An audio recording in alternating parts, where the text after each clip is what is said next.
소리 소문 없이 오는 췌장암 초기 증상. 현재 나이가 50세 이상이라면 꼭 알아두셔야 하는데요. 한국에서 췌장암은 최근 10년간 발생률 및 사망률이 지속적으로 증가하고 있습니다. 심평원에서 발표한 통계에 의하면 췌장암은 암 진단 후 1년 내 사망률이 가장 높은 암이에요. 췌장암은 연령이 증가할수록 발생 빈도도 증가하는데 50세 이후에 발생률이 급격히 증가하기 때문에 일부 유전 질환이나 만성 췌장염, 췌장의 낭성 종양 보유자 뿐만 아니라 고연령의 분이시라면 췌장암의 가능성을 염두에 두셔야 해요. 이번 영상에서는 췌장암의 증상과 상황에 따른 췌장암 검사 방법을 자세히 알려드리려고 합니다. 영상에 나온 증상과 일치하시는 분을 알고 있으시다면 꼭 영상을 전달해 주셨으면 합니다. 1. 위대장 검사 이후에 이상이 없는데도 복통이 지속되는 경우 췌장암의 대표적인 증상은 복통,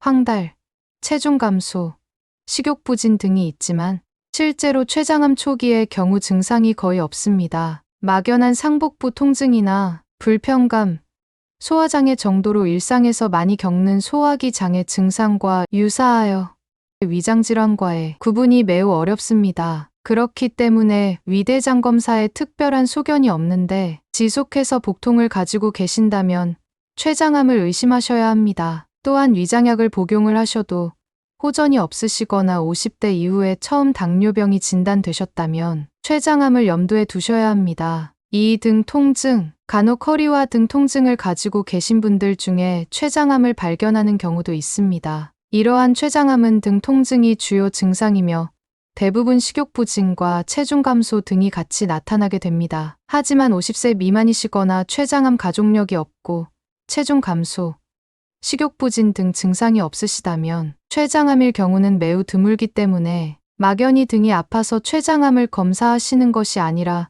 췌장암과 관련된 다른 동반 증상의 유무를 파악하셔서 확인을 먼저 하시는 것이 중요합니다. 3. 췌장암 위험인자를 보유 중인가 체크. 췌장암의 가족력, 만성 췌장염, 오랜 기간 당뇨병을 가지고 계신다거나 췌장 종양 등이 있으면 췌장암 발생 위험도가 증가합니다. 이러한 환자는 무조건 정기적으로 병원을 방문하여 가능한 조기에 췌장암을 진단하는 노력이 필요합니다. 또한 흡연과 비만도 췌장암의 발생 빈도를 증가시키는 위험인자이기 때문에 50세 이후에는 금연과 음식 조절, 운동을 통해 건강한 체형을 유지해서 위험인자를 제거해 췌장암 발생을 줄이는 노력을 하셔야 합니다. 결론적으로 췌장암은 복통이 가장 흔한 증상이나 패턴이 있는 것은 아닙니다. 복통은 상복부에서 가장 흔히 나타나나 좌측, 우측 복부에서도 나타날 수 있으며 하복부에서도 나타날 수 있습니다. 복통의 심한 정도는 매우 다양하나 초기에는 견딜만 하기 때문에 복통과 함께 황달, 체중 감소가 췌장암 환자의 가장 흔한 증상이지만 이들이 모두 나타나면 췌장암은 이미 말기인 상태가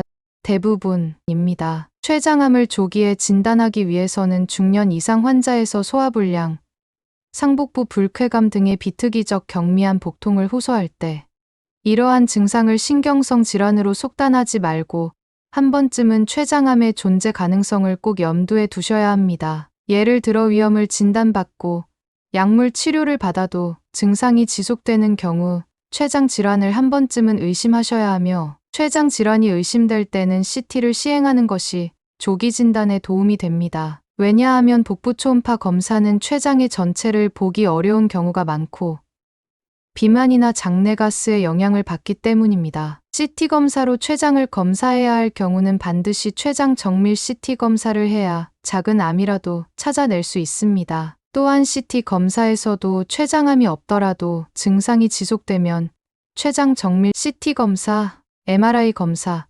내시경 초음파 검사 등을 통해 다시 확인하실 것을 다시 한번 강조드립니다. 중년 이상에서 위장 증세로 병원을 찾을 경우 이 내시경 검사뿐 아니라 췌장의 이상 유무를 확인하셔서 조기에 진단을 받아 건강한 삶을 영위하시는데 도움이 되셨으면 좋겠습니다. 도움이 되셨다면 구독과 좋아요 부탁드립니다.